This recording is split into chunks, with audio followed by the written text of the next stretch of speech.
আরদি ফাসাদ।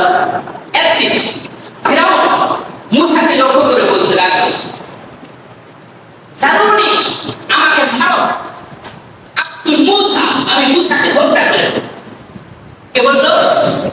ফিরাউন বলল জানুনি আমাকে ছাড়ো, আব্দুল মূসা, আমি মূসাকে হত্যা করব। বল ইয়াদু রাব্বা, সে তার প্রভুকে ডাকুক, সে তার প্রভুর কাছে আশ্রয় চাক, একাইতে পারে না। এইভাবে মূসা সিদ্ধান্ত করতে যাবে, তাকে যেন মনে হচ্ছে যে তাকে কয়েকজন ধরে বসে আছে, মনে হচ্ছে যে তাকে কয়েকজন ধরে আছে, জানুনি আমাকে ছাড়ো। আসলে কিন্তু তাকে কেউ ধরে নাই। আল্লাহ নবী হযরত মূসা আলাইহিস সালামের উপর হাত উঠার সাহসটা করে যায় উঠতে পারে না, এই জন্য সে বলছে জানুনি আমাকে ছাড়ো। মনে হচ্ছে যে তাকে কয়েকজন ধরে আছে। নবী রাসূলদের উপর হাত উঠা এত সহজ, সে ভয় পেয়েছিল, যার কারণে এই কথা বলছে। কি বললো? বলে ইয়াদু রাব্বা, সে তার প্রভুকে ডাকুক।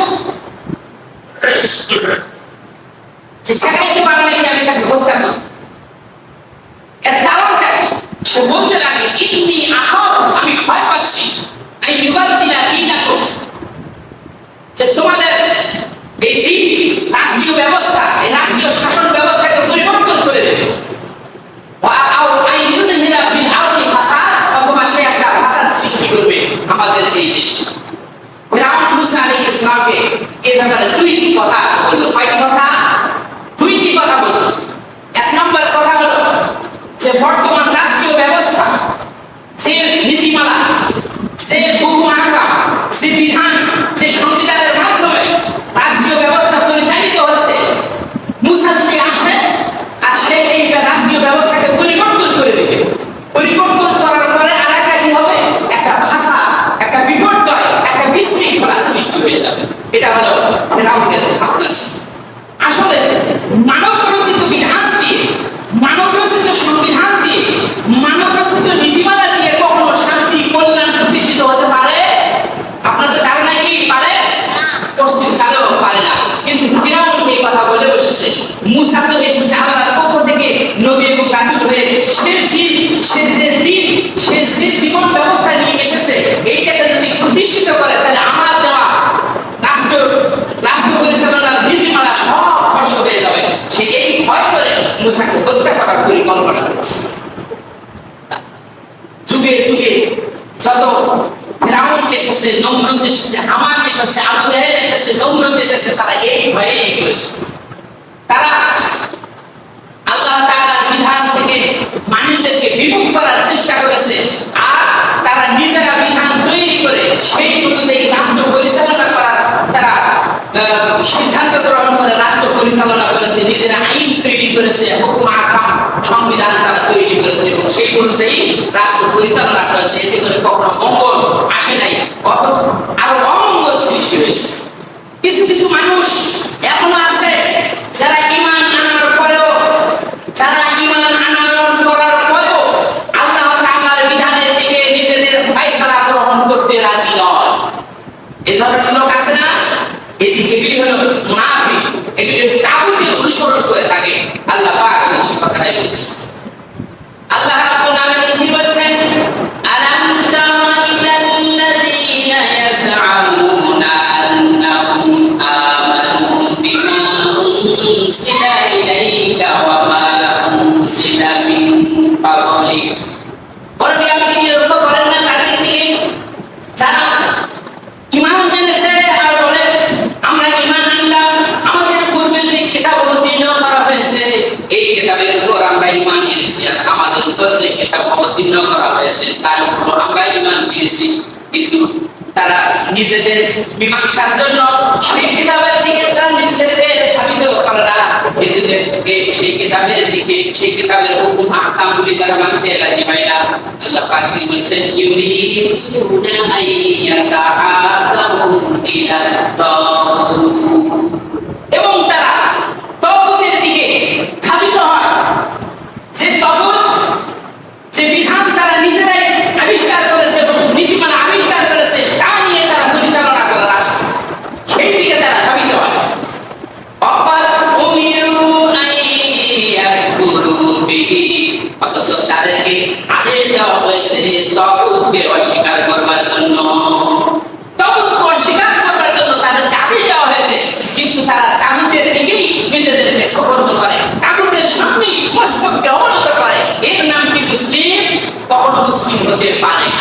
হলো একটা মুনাফিকের আলামত, ঠিক না? আল্লাহ তাআলা যে বিধান দিয়েছেন তাকে বাদ দিয়ে যদি অন্যটা গ্রহণ করে তাতে কখনো কল্যাণ আসতে পারে না, যা ফিরাউন নিজেকে নিজের জন্য যা তৈরি করেছে। আল্লাহ রাব্বুল আলামিন কি বলছেন? এই হলো তাদের অবস্থা। আল্লাহ যে বিধান দিয়েছেন এই বিধান তারা মানতে রাজি নয়, কিন্তু ওই বিধানের উপর তারা ঈমান আনা পর্যন্তই তারা শেষ। ওই ঈমান আনবে এই পর্যন্তই তারা শেষ, এই পর্যন্তই তারা ক্ষান্ত থাকে, কিন্তু আল্লাহ তাআলার বিধান তারা পুঙ্খানুপুঙ্খে মানতে রাজি নয়। আল্লাহ পাক তিনি উপরে আয়াতে কি বলছেন? وَإِن يُرِيدُوا سَبِيلَ الرُّشْدِ لَا يَتَّخِذُوهُ سَبِيلًا। যখন তাদেরকে হেদায়েতের দিকে, হেদায়েতের পথ দেখানো হয়, তখন সেই পথের অনুসরণ তারা করে না। হেদায়েতের পথ কোনটি? ইসলাম। আর ইসলামই হলো একমাত্র জীবন ব্যবস্থা। যখন এই পথের কথা বলা হয় তখন তার অনুসরণ তারা করে না। আর وَإِن يَرَوْا سَبِيلَ الْغَيِّ يَتَّخِذُوهُ سَبِيلًا। যখন তারা পথভ্রষ্টতা দেখে তখন সেইটার অনুসরণ তারা করে থাকে। ইয়াত্তাখিযুহু সাবিলা, পথভ্রষ্ট যে পথ সেইটার অনুসরণ তারা করে থাকে। অর্থাৎ ইসলাম যেটা সমর্থন করে না সেইটার অনুসরণ তারা করে থাকে।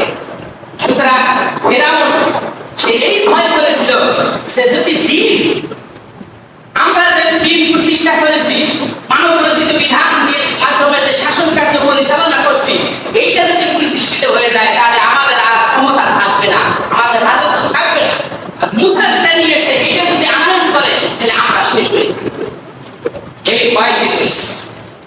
আল্লাহ রাব্বুল আলামিন তিনি বলছেন আল্লাহ তাআলার দেওয়া জীবন ব্যবস্থার মধ্যে একমাত্র শান্তি রয়েছে। এই জীবন ব্যবস্থার মধ্যে একমাত্র শান্তি, একমাত্র নিরাপত্তা রয়েছে। ইসলামই মাত্র মানুষদেরকে গ্যারান্টি দিতে পারে আল্লাহ তাআলার আনুগত্যের মধ্যে একমাত্র শান্তি নিহিত রয়েছে। আল্লাহ রাব্বুল আলামিন তিনি কোরআনে কারীমে আম্পারান সূরা কুরাইশের মধ্যে তিনি বলেছেন ইলাহি কুরাইশ ইলাহিহিম রিহলাতাশ শিতাই ওয়াস সাইফ ফালইয়াবুদু রাব্ব হাযাল বাইত আল্লাযী আত'আমাহুম মিন জু'ইন ওয়া আমানাহুম মিন খাউফ। আল্লাহ পাক এই সূরার মধ্যে, ছোট্ট একটি সূরার মধ্যে কত সুন্দর করে তিনি বলেছেন শান্তি যদি পেতে চাও, ব্যক্তিতে, পরিবারে, সমাজে এবং রাষ্ট্রে, সর্বক্ষেত্রে যদি শান্তি, যদি কল্যাণ পেতে চাও, ফালিয়াবুদু রাব্ব হাযাল বাইত, এই ঘরের প্রভুর দাসত্ব করো। সে কোন ঘর? কাবা ঘর। এই ঘরের মালিকের দাসত্ব করো, গোলামি করো, ইবাদত করো, তার দেওয়া আদেশ বিধিবিধান সব মেনে চলো, যা নিষেধ করেছেন সব পরিত্যাগ। তাহলে কি হবে? আল্লাযী আত'আমাহুম মিন জু', তোমাদের ক্ষুধার সময় তিনি কি দিবেন? খাদ্য দিবেন। আর ওয়া আমানাহুম মিন খাউফ, ভয়ের সময় নিরাপত্তা দান করবে যদি তার বিধান তোমরা মেনে নাও। তাহলে দিন বলতে ইসলামই হলো একমাত্র জীবন ব্যবস্থা। আর ইসলাম ব্যতীত যত বিধান আছে, যত আইন কানুন আছে, সব হলো কি পথভ্রষ্ট, সব হলো দায়ী। এগুলির সাথে মাথা নত করলে কখনো শান্তি আসতে পারে না। স্পষ্টভাবে আল্লাহ পাক তিনি সূরা আন-নূরের মধ্যে তিনি এ ব্যাপারে ঘোষণা করেছেন। আল্লাহর পক্ষ থেকে এটা ওয়াদা, আল্লাহর পক্ষ থেকে ওয়াদা, সেটা হলো আল্লাযীনা আমানু মিনকুম ওয়া আমিলুস সালিহাত, তোমাদের মধ্যে থেকে যারা ঈমান এনেছে, সৎকর্ম করেছে, এবং আল্লাহ পাক তিনি বলেছেন লা ইয়াস্তাখলিফান্নাহুম ফিল আরদি, আল্লাহ পাক বলেছেন আমি তাদেরকে পৃথিবীর প্রতিনিধিত্ব দান করব, রাজত্ব দান করব। কামা আল্লাহ পাক তিনি বলেছেন কামাস্তাখলাফাল্লাযীনা মিন কাবলিহিম, তাদের পূর্বে যাদেরকে আল্লাহ রাব্বুল আলামিন রাজত্ব দিয়েছিলেন অনুরূপভাবে তোমাদেরকে ওই রকম রাজত্ব দিবে। কোরআনের রাজত্ব রাজত্ব কায়েম যদি হয় তাহলে কি হবে? আল্লাহ রাব্বুল আলামিন কি বলেছেন? ওয়ালিয়ুমাক্কিনান্না লাহুম দীনাহুমুল্লাযী ইরতাদা লাহুম। আল্লাহ রাব্বুল আলামিন তাদের জন্য যে জীবন ব্যবস্থা নির্ধারণ করে দিয়েছে তা পরিপূর্ণভাবে প্রতিষ্ঠিত হবে। আর আল্লাহ পাক কি বলেছেন? এতে করে কি হবে? ওয়ালিয়ুমাক্কিনান্নাহুম মিন বা'দি খাওফিহিম আমনা। কোরআনের রাজ যদি কায়েম হয়, ইসলামী শাসন ব্যবস্থা যদি কায়েম হয়ে যায়, তাহলে ইউবাদদিলান্নাকুম, আল্লাহ পাক কি বলেছেন? ওয়ালা ইউবাদদিলান্নাহুম মিন বা'দি খাওফিহিম আমনা। তোমাদের ভয়ের পরিবর্তে নির্যাতনের ভয়, সন্ত্রাসীদের ভয়, চাঁদাবাজির ভয়, নিরাপত্তা দিতে পারছে না। এই যে ইসলামের ছায়াতলে আসলে পরে এই সমস্ত দুর্নীতির ভয় থেকে তোমাদেরকে আল্লাহ পাক কি করবেন? নিরাপত্তা দান করবেন। সুবহানাল্লাহ, সুবহানাল্লাহ। এই হলো কোরআন। যদি কোরআনের শাসন যদি কায়েম হয় পৃথিবীতে, সুবহানাল্লাহ, সুবহানাল্লাহ, আল্লাহ পাক সেটা তাই করেন। ঠিক কি না কর? আল্লাহ কবুল করে নিন, সকল বলি আমিন। আল্লাহ পাক কি বলেছেন? ওয়ায়াবুদুনানি, তখন আমার আনুগত্য করবে, আমার দাসত্ব করবে। ওয়ালা ইউশরিকু বি শাইআ, তখন আমার সাথে আর কাউকে শরীক করবে না, কোনো অংশী থাকবে না। সমস্ত মূর্তি ভেঙে খান করে ফেলবে। আমি ব্যতীত আর কারো আনুগত্য হবে না। ইনশাআল্লাহ, ইনশাআল্লাহ এই পৃথিবীতে যদি কেউ না পারে, শেষ জামানায় হযরত ঈসা আলাইহিস সালাম এসে তিনি তা কায়েম করবেন ইনশাআল্লাহ। এটা হাদিস দিয়ে প্রমাণ। সুতরাং ফিরআউন যে ভয় করেছে, তৎকালীন তার রচিত শাসন ব্যবস্থাকে পরিবর্তন করে মুসা আলাইহিস সালাম ফাসাদ সৃষ্টি করবে, এই ভয় তারা করেছে। কিন্তু মুসা আলাইহিস সালাম যে দ্বীন এনেছেন, সে দ্বীনে কি অকল্যাণ আছে নাকি? কখনো অকল্যাণ নাই। এটাই হলো কল্যাণ, এটাতেই শান্তি প্রতিষ্ঠা হবে। আর সেই দিন, যে জীবন, যে দ্বীন মুসা আলাইহিস সালাম প্রচার করেছেন, সে দ্বীন ইব্রাহিম আলাইহিস সালাম প্রচার করেছেন, সে দ্বীন শুআয়ব আলাইহিস সালাম, সে দ্বীন সুলাইমান আলাইহিস সালাম, সে দ্বীন দাউদ আলাইহিস সালাম প্রচার করেছেন, সেই দিন হযরত মুহাম্মদ সাল্লাল্লাহু আলাইহি সাল্লাম তিনিও প্রচার করে গেছেন। আজ পর্যন্ত এর আলোচনা চলতেই আছে, কিয়ামত পর্যন্ত চলতেই থাকবে। ঠিক কি না? বাতিল পন্থীরা কখনো এই দ্বীনের প্রচারকে, প্রসারকে কখনো নিভিয়ে দিতে পারবে না। ঠিক কি না? এজন্য আল্লাহ পাক কি বলেছেন? ইউরিদুনা লিইউতফিউ নূরাল্লাহ, তারা আল্লাহ তাআলার আলোকে মুখে ফুটিয়ে নিভিয়ে দিতে চায়। আল্লাহু ইউতিম্মু নূরাহু, আল্লাহ তার নূরকে, তার আলোকে, তার জ্যোতিকে তিনি কি করবেন? সারা দুনিয়াময় ছড়িয়ে দেবেন। সুবহানাল্লাহ। बातिल से दबने वाले, बातिल से दबने वाले आया आसमानी हम, बातिल से दबने वाले आया आसमानी हम, सो पर कर झुकाया तो इंतहा हमारा। हे आकाश, हे जमीन, তোমরা বারবার দেখেছো বাতিলের সামনে মাথা নত করা জাতি আমরা নই। আমরা সব সময় ইসলামের পক্ষে হয়ে ইসলামের পতাকা উড্ডয়ন করেছি আর পৃথিবীর বুকে। ঠিক কি না? আমরা সেই জাতি, বাতিলের সামনে মাথা নত করা জাতি আমরা। আল্লাহ পাক কি বলেছে? যেমন মুসা আলাইহিস সালাম এই কথাই, মুসা আলাইহিস সালাম তখন বলল, وقال موسى إني عذت بربي وربكم من كل متكبر لا يؤمن بيوم الحساب। মুসা আলাইহিস সালাম বললেন, ইন্নী উযিতু বিরাব্বি ওয়া রাব্বিকুম, আমার রব এবং তোমাদের রবের নিকট আমি আশ্রয় প্রার্থনা করছি।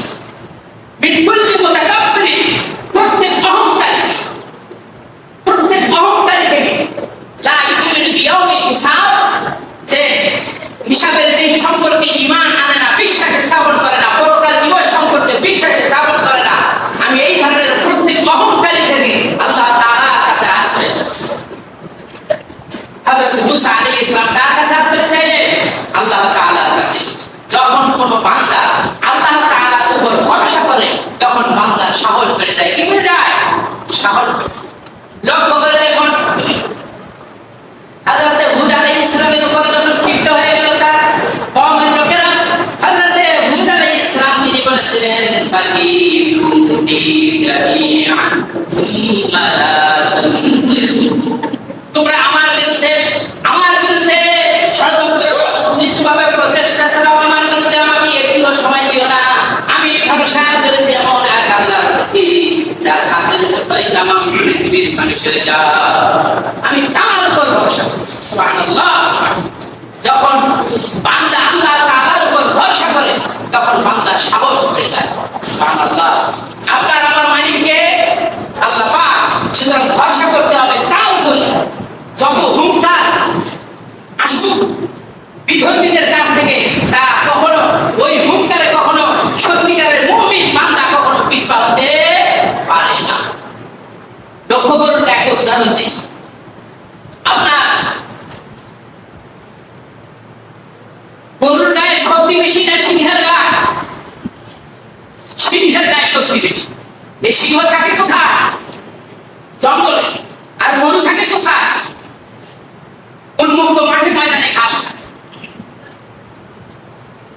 সিংহটার এত শক্তি, তার দাঁতের শক্তি, তার খাবারের শক্তি, একটা থাপ্পড় মারলে পরে 10টা গরু পাল্লা হয়ে যেতে পারে। এই সিংহটি জঙ্গলের ভিতরে থাকে, বাইরে আসে না। গর্ভনের মধ্যে ধারণা, যদি আমার এই জঙ্গল দিয়ে যদি বাইরে গিয়ে গৃহপালিত জন্তুর উপর দিয়ে আমি হামলা চালাই, তাই গৃহপালিত জন্তুর মালিক আমাকে শেষ করে দিবে, আমাকে রক্ষা করার মতো কেউ নাই। সুতরাং আমার এরিয়া দিয়ে বাইরে যাওয়া উচিত না। গরু দুর্বল, মাঠে ময়দানে ঘাস খায়।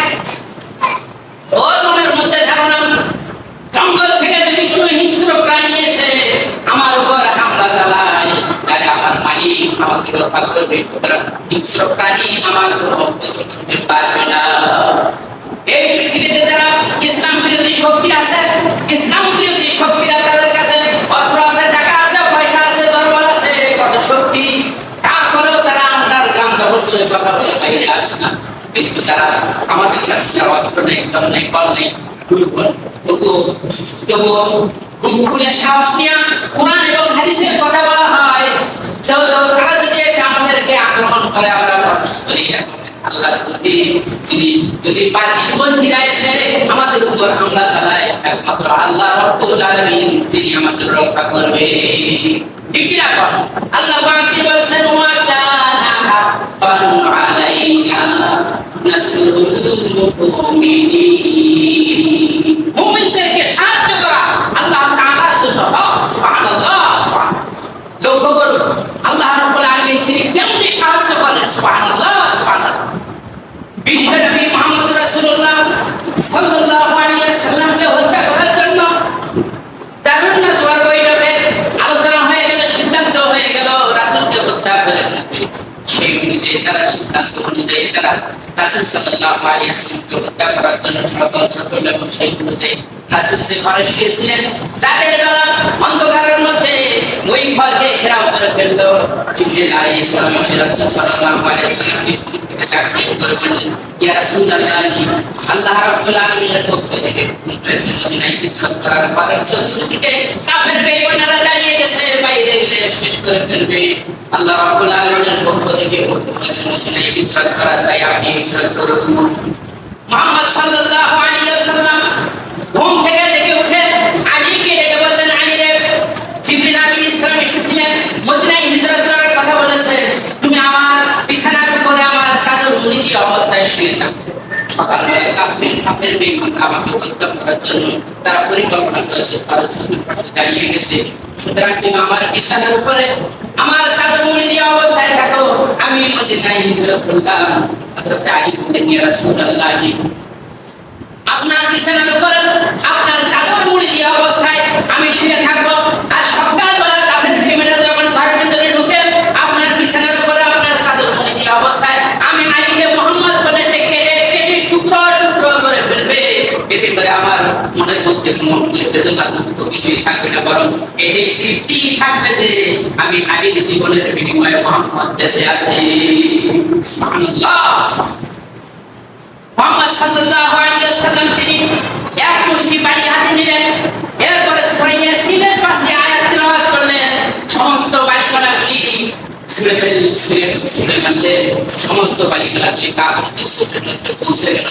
চোখের ভিতরে বাড়ি গেলে কি অবস্থা হয়, দুই হাত দিয়ে চোখ রগড়াতেছে। এরই মধ্য দিয়া রাসূল সাল্লাল্লাহু আলাইহি ওয়াসাল্লাম ঘর থেকে বের হয়ে গেলেন, একটা কাফেরও দেখলেন না।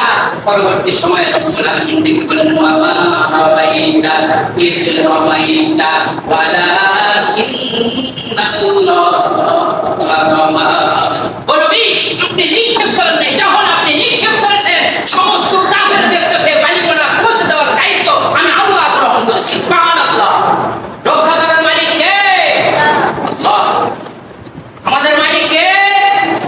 বিশ্বনবী মুহাম্মদ সাল্লাল্লাহু আলাইহি ওয়াসাল্লাম। তিনি রাতের আধারে চলছেন, পা চলতে চায় না, কাবাঘরের দিকে তাকান আর চোখ দিয়ে দরদর করে পানি পড়ে আর বলতে থাকে, হে কাবা, আমি চেয়েছিলাম তোর পাশেই থাকবো, তোর খেদমত করবো, কিন্তু তোর ছোট সন্তানেরা আমাকে থাকতে দিল না রে। এইভাবে করে রাসূল সাল্লাল্লাহু আলাইহি ওয়াসাল্লাম তিনি রাতের আধারে গিয়ে আবু বকরের বাড়িতে গিয়ে পৌঁছলেন। আবু বকরের বাড়ি থেকে দরজা নক করেছেন, একটা টোকা দেওয়ার মাধ্যমে, শুধু আবু বকর বলার মাধ্যমে সঙ্গে সঙ্গে দরজা খুলে গেল। রাসূল সাল্লাল্লাহু আলাইহি ওয়াসাল্লাম বললেন, আবু বকর রে, জিবরিল আইসা আমাদের মুখে বলে একটা সংবাদ দিল, আর তোমার কাছে আসে শুধু একটা বার ডাক দেওয়ার সঙ্গে সঙ্গে কিভাবে দরজা খুলে গেল। আবু বকর বললেন, ইয়া রাসূলুল্লাহ, ইয়া হাবিবাল্লাহ, যেদিন থেকে আপনি বলেছেন হিজরতের কথা, সেই দিন থেকে আমি মনে মনে ধারণা করেছি রাসূল কোন রাত্রে আসবেন আর কবে রাত্রে আসবেন। এসে যদি দরজাটার কাছে আবু বকর বলে ডাকাডাকি করে, আর আমার যদি ঘুম থেকে উঠতে দেরি হয়ে যায় আর দরজা খুলতে যদি দেরি হয়ে যায়, এই মনে করে বিছানায় না শুইয়া আপনার কণ্ঠস্বর শোনার জন্য দরজাটার সাথে ভিড় লাগায়া লাগায়া ঘুমাচ্ছিলাম। বিশ্বনবী মুহাম্মদ রাসূলুল্লাহ সাল্লাল্লাহু আলাইহি ওয়াসাল্লাম তিনি আবু বকরকে সাথে করে নিয়ে তারপরে তিনি রাতের আধারে মদিনার দিকে তিনি সওয়ার করছেন, ভ্রমণ করছেন। চলতে চলতে যাওয়ার স্কুলে তিনি চলে গেলেন, দোকার মধ্যে তিনি আশ্রয় দিলেন। হযরতে আবু বকর বললেন, ইয়া রাসূলুল্লাহ, আপনি একটু অপেক্ষা করুন, গুহাটা একটু পরিষ্কার করি, গুহার মধ্যে সাপ বিচ্ছু থাকতে পারে, হিংস্র প্রাণী থাকতে পারে। আবু বকর গুহার মধ্যে নামলেন এবং পরিষ্কার করলেন, অনেকগুলি ছিদ্র ছিল, ছিদ্রগুলি বন্ধ করলেন। এরপর রাসূল সাল্লাল্লাহু আলাইহি ওয়াসাল্লাম সেখানে নামলেন। আবু বকরকে বললেন, আবু বকর তুমি বসো, তোমার মাথার কানে দিয়ে যায়। আবু বকর বসলেন, রাসূল সাল্লাল্লাহু আলাইহি ওয়াসাল্লাম মাথার কানে দিয়ে গেলেন, একটি ছিদ্র বন্ধ করতে পারেন নাই। ওই ছিদ্রের মধ্যে আবু বকর রাদিয়াল্লাহু আনহু তিনি পা রেখে দিয়েছিলেন, ওই ছিদ্র পথে সাপ এসে আবু বকরকে দংশন করেছে। এরপরে আবু বকর পিঠের যন্ত্রণায় তিনি কাঁদতে শুরু করলেন, কাঁদতে কাঁদতে বাষ্পের চোখ দিয়ে দরদর করে পানি পড়ে। এক ফোঁটা পানি রাসূলের চেহারা মোবারকে পড়ার মাধ্যমে রাসূল জেগে উঠেছে। জেগে উঠে বললেন, আবু বকর রে, তুমি কাঁদছো কেন? না ভাই, বাড়ির মায়া মনে পড়ে গেছে, ধন সম্পদের মায়া মনে পড়ে গেছে, বিবি বাল বাচ্চার মায়া মনে পড়ে গেছে। আবু বকর বললেন, ইয়া রাসূলুল্লাহ, ইয়া হাবিবাল্লাহ, ধন সম্পদের মায়ায় কাঁদি না, বিবি বাল বাচ্চার মায়ায় কাঁদি না, সাথে দংশন করেছে বিষের জ্বালায় কাঁদি। আল্লাহ রাসূল বললেন, আবু বকর রে, তুমি একটু আগে বললেই তো পারতে, এত কষ্ট করতে পারবে তো না। আবু বকর বললেন, ইয়া রাসূলুল্লাহ, আমার বিষের যন্ত্রণায় আমি যদি দিলেও মরে যেতাম, তবু রাসূলের আদবের গুণের মধ্যে আমি ব্যাঘাত সৃষ্টি করতে পারতাম না। এরপরে রাসূল সাল্লাল্লাহু আলাইহি ওয়াসাল্লাম মুখ থেকে বারাকাত দিলেন, ফেরেশতারা লাগিয়ে দিলেন, সঙ্গে সঙ্গে বিষের যন্ত্রণা ভালো হয়ে গেল। হযরতে আবু বকর রাদিয়াল্লাহু আনহু তিনি বসে আছেন রাসূলের সাথে নিয়ে, লোকজন খুঁজতে গুহার দ্বার প্রান্তে এসে গেছে। এরপরে একজন ব্যক্তির পা দেখা যায় গুহা থেকে। আবু বকর বললেন, ইয়া রাসূলুল্লাহ, আমরা তো ধরা পড়ে গেলাম।